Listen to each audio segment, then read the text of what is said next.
Majalisar magabata ta Iran ta zaɓi Mujtaba Kamna'i a matsayin jagoran addinin ƙasar, inda ya maye gurbin mahaifinsa Ayatollah Ali Kamna'i da aka kashe, lamarin da ke nuna cewa majalisar ta bijire wa barazanar da Amurka da Isra'ila suka yi kan naɗa sabon jagoran.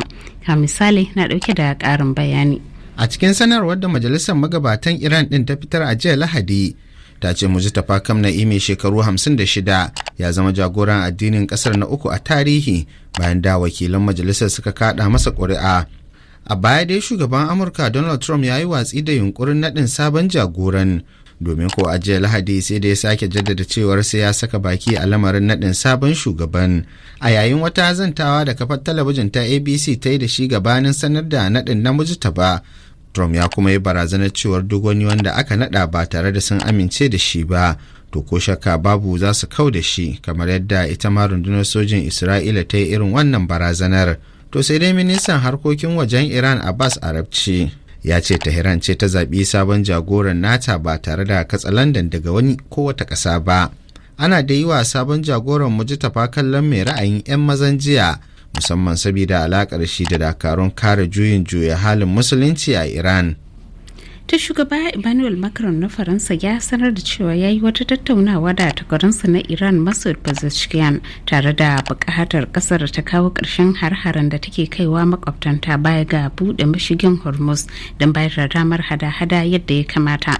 Cikin wani sako da ya wallafa a shafinsa na X, Macron ya ce har yanzu lokaci bai ƙure ba, domin ko za a iya warware rikicin ta hanyar diplomasiyya tare da kawo ƙarshen yakin tsakanin Iran da Amurka. Akalla Iraniyawa 117 ciki har jami'an diplomasiyya aka kwashe daga Beirut ta hanyar amfani da wani jirgin Rasha a jiya Lahadi, ko da yake ba a bayar da bahasin inda jirgin ya dosa ba. Wani jami'in ofishin jakadancin Iran ne ya tabbatar da kwashe mutanen ta hanyar amfani da jirgin na Rasha, wanda ke zuwa a daidai lokacin da zarge-zargen musayar bayanan sirri tsakanin Iran da Rasha ke tsananta, musamman daga kasashen yammaci. Ko a Juma'ar ta gabata sai da kakakin ofishin jakadancin Rasha a Ingila ya bayyana cewa kasar shi ba 'yar ba ruwanmu bace a wannan yaki na Amurka da Iran, domin kuwa a koda yaushe tana tare da Tehran.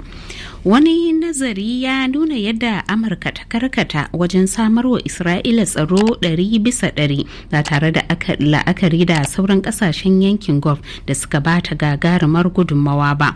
Ko yaya masana diplomasiya ke kallon wannan mataki na Amurka? Ismail M. Adam mai sharhi ne kan lamarin diplomasiyyar ƙasa da ƙasa a tarihin Najeriya, ga tsokacin da yi mana.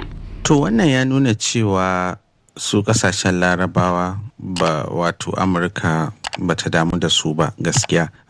Inda ta fi damuwa da su shine bangaren da ya shafi arzikinsu, domin dukan kayan da suke da shi na tsaro din a wurin Amurka suka siya, kuma da tsadar gaske ake saida musu. Waɗannan sansanonin da kuɗaɗen gaske suka kashe Amurka ta zo ta samu ta zauna, da kuma irin biyan da Amurka biyan da suke wa Amurka, wannan ya nuna wato suna cikin garari wanda kuma Amurkan ba za ta iya kare su ba, illa iyaka sai uwar gijiyar ta Isra'ila za su iya karewa. Lallai ne larabawan sai sun tashi tsaye, sun haɗa kai, sun san wato yadda za su yi nan gaba domin su kwato kansu 'yanci, amma lallai hakan ya nuna Amurkan ba za ta iya kare su ba ko da ma a nan gaba. To kalaman Ismail Adam mai sharhi kan lamarin diplomasiyyar ƙasa da ƙasa. Ƙungiyar kare haƙƙin ɗan adam ta Human Rights Watch ta ce ta samu hujjojin da ke nuna cewa Isra'ila ta yi amfani da gubar phosphorus wajen hare-haren ta kan rukunin gidajen jama'a a kudancin Lebanon, wanda kuma ya saba wa dokokin ƙasa da ƙasa da ya haramta amfani da gubar a kowane nau'in yaƙi.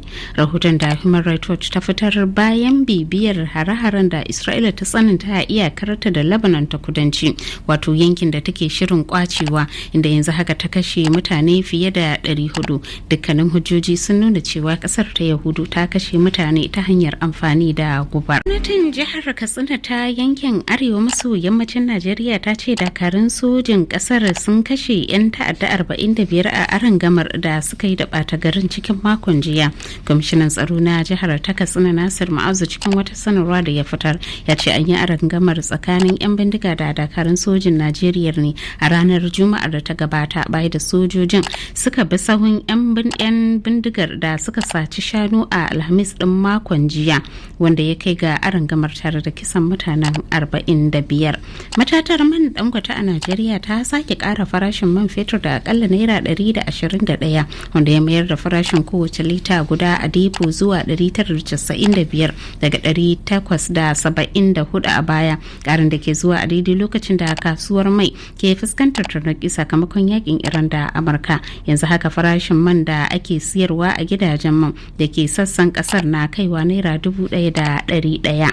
Kowace ranar 8 ga watan Maris ne duniya ke gudanar da bikin ranar mata, a wani biki da ke gudana a kowane lungu da sako na duniya, wanda kan kai ga gudanar da tarukan kara wa juna sani da tattaunawa da nufin lalubo matsalolin da ke addabar rayuwar matar don magance su a fannoni daban-daban na rayuwa.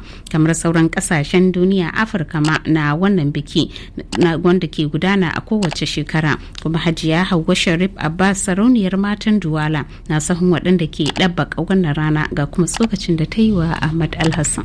Wato ranar ɗin dai kamar za a iya ci ranar kwace haƙƙi akan kuma dai ba wai akan miji ba ko akan aure kawai. Akan mace za ta zauna ne ta yi lissafi cewa menene ya kamata, menene za ta kawo ita